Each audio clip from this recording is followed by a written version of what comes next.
What a world, DJ on the mag. What you know what it is? Because we got some sweet new reveals. BT23 is looking hella fire and absolutely relit the fire in my body to get back onto Jesmon, baby, because the support is looking solid. And right here, we're going to go through that support and I'm going to give you a sneaky peek of a build that I'm cooking up in the lab like Breaking Bad. So if this is a video for you, then stick around and enjoy. And if you're new to the channel, like what you see, make sure you subscribe, turn the notification bell, hype it up, you know how it is, and enjoy the show. But further ado, we gotta play my sheesh. Digital gate open.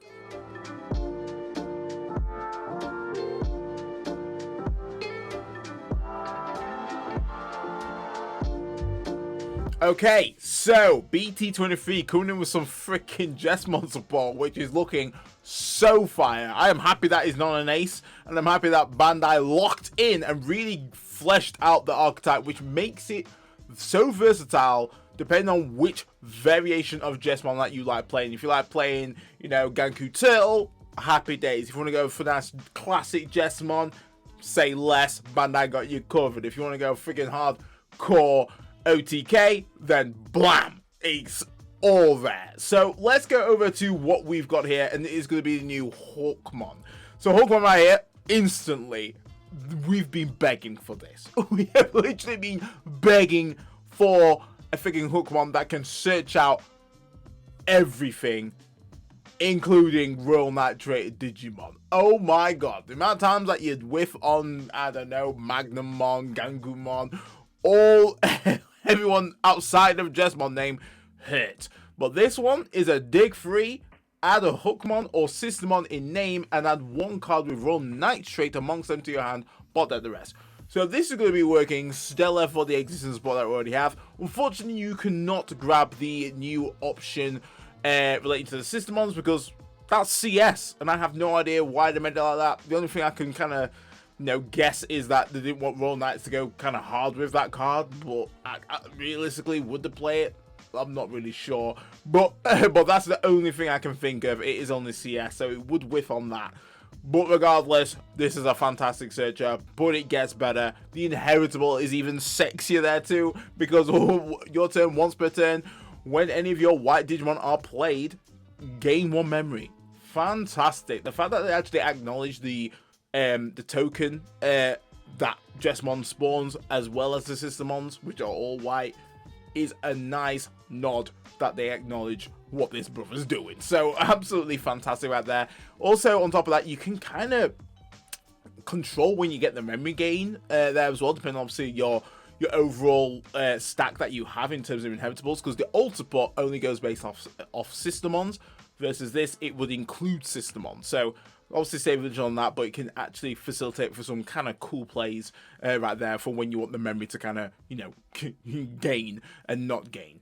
But regardless, fantastic. So let's go over to now the Sistermon support here, which is going to be the new Sistermon Blanc. So artwork, fire. I absolutely love this artwork, full of emotion. So it's got an on play, add the top security card to your hand, then recover one. So if you're at 0, you will just get a flat out recover one, which is quite nice. But obviously you can basically leverage your security in order for you to get some form of card draw. It's okay. It's not mind-blowing. At the end of the day, you're still drawing something, so it's not exactly massively power crept anything until we start seeing Jesmon leveraging security a lot more in the future. Obviously, this is going to just age like a fine wine. But the shift here in regards to the overall power that this card has is the your turn. So when this Digimon suspends, one of your other Digimon may Digivolve into a card with Hookmon in its name or Royal Knight or CS trait in the hand or trash with the distribution cost reduced by 1. That is massive, incredibly strong, because it gives you access to your trash. Jesmon's always been quite nice in regards to, hand filtering and so forth and placing what they need to place in the trash to do X. The fact that we can actually leverage that now by just evoing is fantastic. An absolute amazing card right here. It's almost taken the slot of BT10 CL, which I love that card, but this absolutely helps out massively, especially if you're, kind of bricking in. You might have some stuff in trash that you want to kind of leverage. This just really opens up that window right there. So, fantastic card. Unbelievable. So then, it just gets better. Back to back. So now we get the Sistermon CL with a Mahame blade. And this right here is beautiful. I mean, anything with Digivolve is just insta win from my book. But it does cost 4 to play, 4000 DP. It is a blocker, which is nice. So the role reversal here of, having Sistermon Blanc being a blocker to now Sistermon CL being the blocker is a nice shift, let's just say. Obviously, additional K on that as well, so it's a 4K blocker, which is really good. Gets around Wizardmon from the new Beelzemon support, so just survives just on that piece. But the thing that is really good here is it gives it a bit of form of removal to the deck. So on play, delete one of your opponent's Digimon where play costs 4 or less, which is nice. Gets rid of Floodgates. Floodgates is beautiful, really handy right there. Depending obviously on how tools that you do have, effectively this could just be popping those off right there if you just have to hard play it, which is always good. Then the alterns. This is where the blocker and the alterns work fantastically. So when this Digimon suspends, Digivolve one of your opponent's Digimon. The thing that's really cool with this is the fact that the blocker timing kind of interaction would mean that they would Digivolve first before the block happens, because you would suspend to block. This would then proc, Digivolve that target, and then depending on if this has more DP than it, then this would effectively win that battle, which is really cool. But this is a very strong card in order for many plays to kind of happen, and really strengthens the kind of the OTK potential of an all-star build of Jesmon, because the main fear was if they're ace. Like, yeah, if they're ace, we're pretty much cooked. The fact that we can actually Digivolve them while utilizing Alliance, suspending this card, is going to be helpful for us to kind of achieve that strat a lot more smoothly, being the thing. So, fantastic Sistermon support right there. So, let's go over to the main boy. The big boy right here. All artificial, looking hella nice. Xmon Black, what? Looking confused, shook. Because it should be, because this boy's coming out swinging. So, 12k DP base, which is pretty nice right here. Evo for the cost of 4 on top of a red. But we got that black text box magic right here, because if we have Evo on top of a Savior Hook or a level 5 with CS trait, we can Evo for the cost of 3, which Evo into this for the cost of 3 is actually really strong. It does have Rush and Alliance, but I just skipped over the probably the best bit here. We got some warp tech going on, because while the opponent has 10,000 DP or higher, and we've got a Pokemon on field, we can actually warp into this for the cost of 5, which is really strong and actually interacts with cards such as like trainings. We can actually trigger their training, and if they've got that, a Digimon with 10,000 DP, we can warp into this for the cost of 3, which is beautiful right there. So, already mentioned, Rush and Alliance standard. Rush alone is very strong on this card. Works well with Royal Knights there too. We've got to make sure they have something, right? But it has got when Digivolving and when attacking, not once per turn, which is where the craziness happens. So, you may play one of the tokens, or from hand or trash, one Digimon card with Sistermon in name without paying the cost. Then there's a slight clause to this. This effect can't play cards with the same names as any of your Digimon. What this means is that the maximum amount of Sistermons that you could play, well, maximum amount of cards you could summon off this effect in total would be 5, or technically 3, if you didn't have any other Sistermon or tokens out. But technically, maximum is 5, because you'd have the token, which classes 1, Sistermon CL, Sistermon Blanc, and then you have the Waken version, so total of 5. If you happen to have one of those out already, you cannot summon out that Digimon, is what this is saying. Which I must admit, it's kind of clever for Bandai. It's kind of clever for Bandai. They've actually like locked in and made sure that this card can't be freaking absurdly busted, which is great. I respect the play. Obviously, the token is reboot, blocker, and also decoy there as well. So an absolutely fantastic token. So when you are utilizing this card specifically, you're always going to get a token out, like because that token in particular is only summoned out by Jesmon. Then from there, when it comes to like your Sistermons, it really depends on what your board state is already cooking like. It really depends on the build there as well. Obviously, if you want to get more Sistermons out, you got to include more Sistermons in the build, be it being the thing, or essentially more different names. So obviously be vigilant on that, because you know Jesmon is infamous for bricking. Like we're at that because we've obviously got to incorporate Sistermons in. But 9 times out of 10, you gonna be comfortably getting at least 3 out minimum, being the thing, and it really depends on if you've already got some out already. But then your turn, when any of your Digimon are played, this Digimon may attack. This is once per turn, and the may attack is very, very important because you can select when you want this to actually happen, which is quite pivotal to what you want to be doing.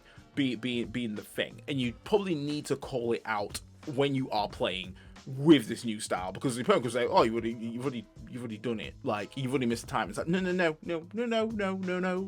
It's a may. It's a you may. So just be vigilant on that front.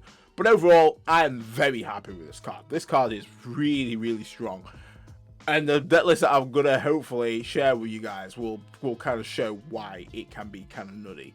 So then we go for the last card, which is going to be the Sistermon's Training Gym. I'm talking, we lift him, boy, every day. Jesmon didn't actually skip legs day. I mean, those thighs be fine. Sheesh. Maybe he could work on calves a little bit, you know. But anyway, this is a use cost 2. Big clause here is that while you have a Digimon with Hookmon in name on the field, you can ignore the color requirements. This is actually probably going to be quite a big factor, because you need to make sure that there is at least a Hookmon on field. Because, like, natural game plan of Hookmon, well, I say natural. Obviously, we've had the new turtle version of Jesmon, the Turtle Ganku. Using this whilst you've got Digimon out in field is kind of easy, like based on the playstyle and so forth. But if you are kind of going into more of an OTK variant, you do need to make sure that, like, when you throw down a searcher, do unit searchers, and the searcher is still there, probably then throwing this out just to make sure that you've got a way to, one, use it, because this will not work if you've got a Hookmon in raising. It will need a Hookmon or a Sistermon, because Sistermon is white, in order to use this. But yeah, people will call you out on it if you just think you're just gonna throw this down. you've got a Hookmon in raising. No, it does need to be on the field. So main draw, then places in the battle area. Nice and simple. We're drawing cards, playing this down for 2. Beautiful. The reason why this is strong here is because of your turn effect. When any of your Digimon digivolves into a Digimon with Hookmon or Jesmon in name, delay. You may play 1 card with Sistermon in its name from your hand or trash without paying the cost. This is huge. This right here opens up a lot of freaking plays. A lot of plays right now. But you also, because of Bandai's clever thinking, they've made sure that it can't get too out of hand with the new Jesmon, which once again I respect. It's all about, you know, having some nice balancing. Make sure it's not going to get out of control. But the thing that makes it good here is the fact that we can just leverage our Sistermons quite freely and set up, which is huge, which enables us to ensure whatever play we're doing is going to make quite a massive impact, and we can really utilize the alliance, which is gorgeous. It's exactly what you want to be doing, and the security effect is beautiful as well. It reminds me of freaking Heaven's Judgment of the Blade. Is that you may play one card with Sistermon in its name, and this is actually quite interesting. His name from your trash or hand without paying the cost. Then place this card in the battle area. First, I was like, oh, we could probably play this option. No, the clause here is that this is a use, not a play with options. But basically, we're able to play any of our Sistermons from Hand of Trash. Banging. Absolutely. There's no wrong with this card. The only thing that's wrong is the fact that it's not a Royal Nitrate. It's CS, which we can't search. It is unfortunate. But we can run it at 4. So most of the times we probably will have this in hand, not a problem. But it's an absolutely fantastic card just because the way we can trigger free evos, we can trigger evos and reduce the cost down by just playing the Sistermon if we've evoed is really, really strong and saved us on potential 3 to 4 memory of doing that, which once again, huge. So we've gone over the new support. Bangers, bangers, bangers, and mash. Hand me a freaking knife and fork. Nom nom nom. Eat it up. But what does it look like in an actual deck? So here we go. We've been cooking. First draft. Don't cook me in the comments just yet. You know, my mother's still stirring. Let's just go with that, right? But what I'm aiming here is to make sure that we can do what we need to be doing efficiently with using the new tools and going ham. We're bringing back old school. For me, old school Jess has always been, it's what made me enjoy Jess. I love the Sistermon interaction. I love the kind of interaction between Hookmon and, you know, going to Jess and just utilizing the tools and being quite toolboxy, but being quite aggressive in the same style. I want to reinvigorate that. Turtle, Ganku, it looks fun, but it's just out of my price range. I'm not going to lie. I'm a broke, so I'm going to just try and keep it affordable at least. So let's go over to the ratio. So eggs, going to be the Gurumon. Gurumon, when we are swinging, we are going to be over 6k. We want to draw. That's pretty much it right there. We never go through our eggs. Like, if you go through your eggs with Jesmon, you do something wrong. That's all I'm saying right there.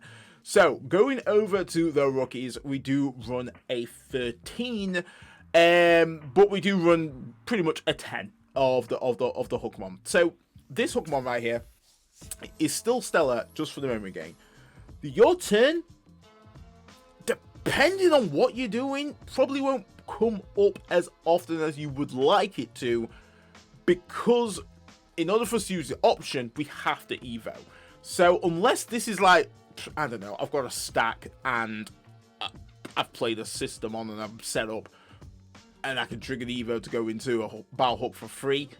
That's only when this is probably going to come up, or unless I'll just throat hard slam a Sistermon out, which I probably wouldn't, because most likely opponents probably choking my ass like, God damn, tight grip.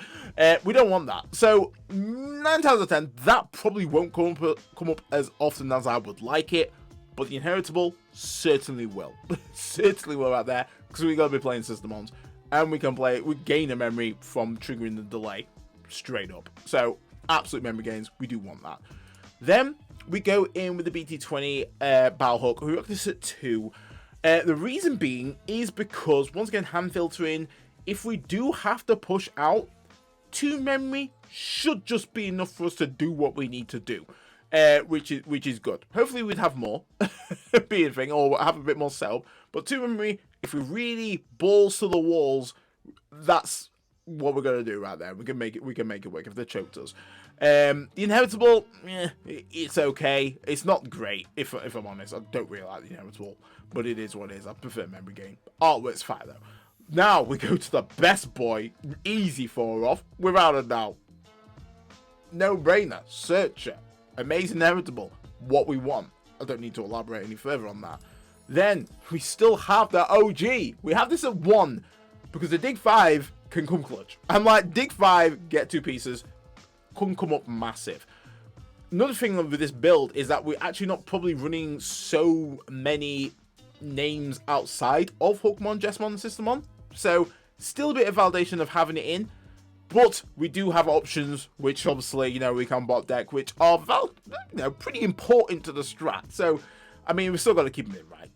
so yeah, we do have it at 1. This could easily be swapped out for probably, you know, BT13 or a BT20. But I think just having a searcher helps out, because we can then have a viable target to actually use the option.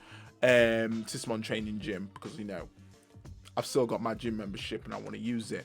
So then we go over to the Sistermon. So Sistermons, we do run a solid 2 of this. I think 2 is banging. I would like to run it at 3, but I think this is more your pop-off kind of card. And, you know, being able to draw one, recover one is good, but if my security is just generally ass, it ain't going to be great. You know, whatever card I draw. But regardless, it is a draw one. But the your turn effect is going to come up massively. We do want that in order for us to effectively leverage our trash or hand to go into our next level Digimon, which obviously helps us to secure the DUP. So we do run that too, and then we just run the start deck Blanc at 1 because trash 1 draw 2 is strong. It is strong. It can unbrick your hand. I'm not saying the support is going to suddenly just make Jesmon unbreakable. Like, I ain't naive to that at all. Jesmon bricks. Quite bad. We need a card that can help, hopefully, unbrick us right here, or further extend our combos when we are summoning out our Sistermons. So that's why we still run the the start there, but Sistermon also has decoy there as well, which just adds less strain onto, you know, relying fully on the token. But hopefully we got the job done by then. Now we go over to the champions. So champions right here. So what I've done, because obviously champions are quite important in order for strat. If we can't get up our line, we just ain't doing much at all. So it is a steady just 4-4 split. Well, 4-4 split on these. I think this one's really important now that we can basically Evo for the reduced cost of 2 if we have the option out. But that alone is pretty massive, because realistically we should be Evoing to an ultimate for free, because we should gain a memory off of our inheritables, which then would cover the cost of this to go into our next one for you know, technically for 1, which is massive. And then on top of that, we've got the inheritable to gain memory when we play our Sistermons out, which is part of our game plan. So really huge right there. Fantastic card. This one also rock at a solid 4. Reason being is that we can further extend our board if we want to get more Sistermons out, depending on what we want to be doing here. Obviously, we're reducing that cost. It really depends on the memory as well.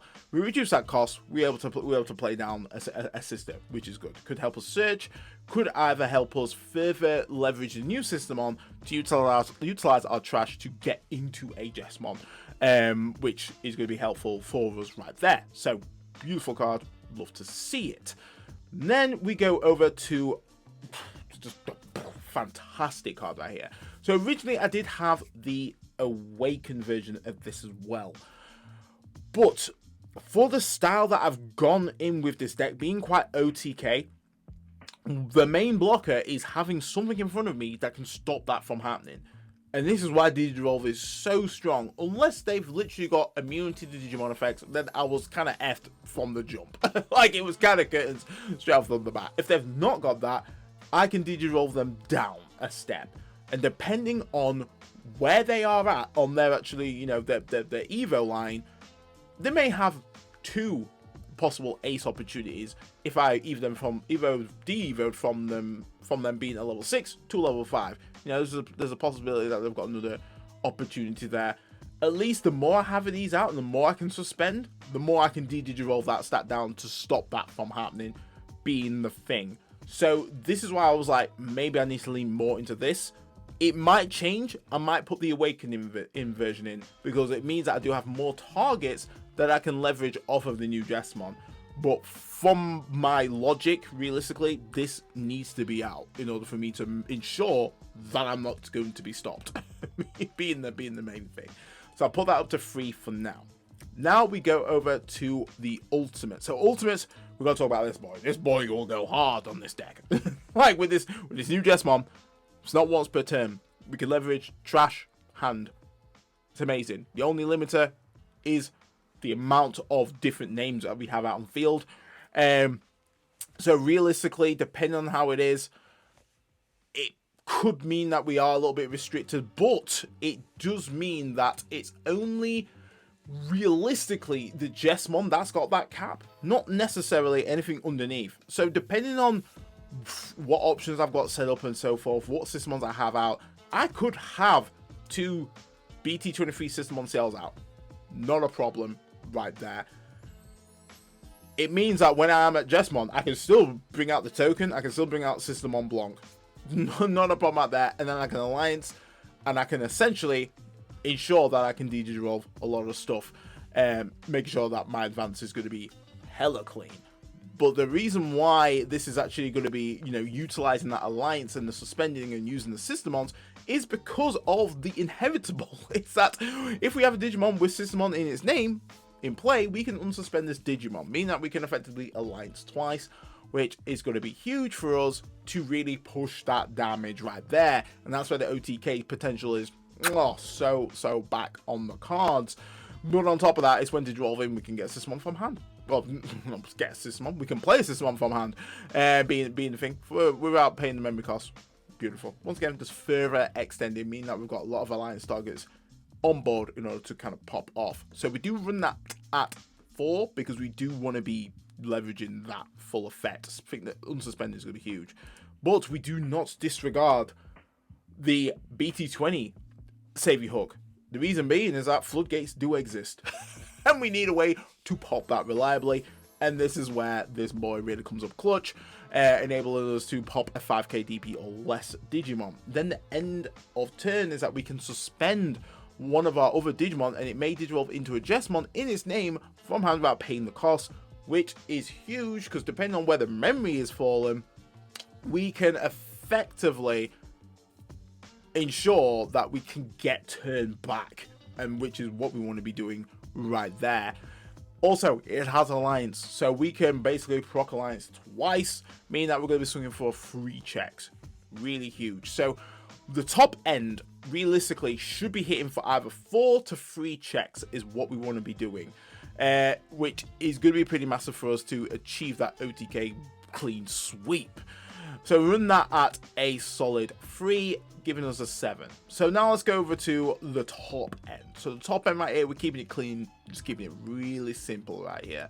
So first, obviously, the new Jess is definitely the linchpin of what we want to be doing. Just being when Digivolving, when attacking, not once per turn, with the bottom line goes hard with this card, meaning that we can get more Sistermons out. We want more sisters, you know, the sister act, baby. Boom. Boom, boom, boom, boom, coming in with the alliance cleave. That's what we want to be doing. And we just want to be very efficient in terms of the overall plays, the Sistermons that we're getting out, and controlling the names, the amount of names, the amount of other names that we have.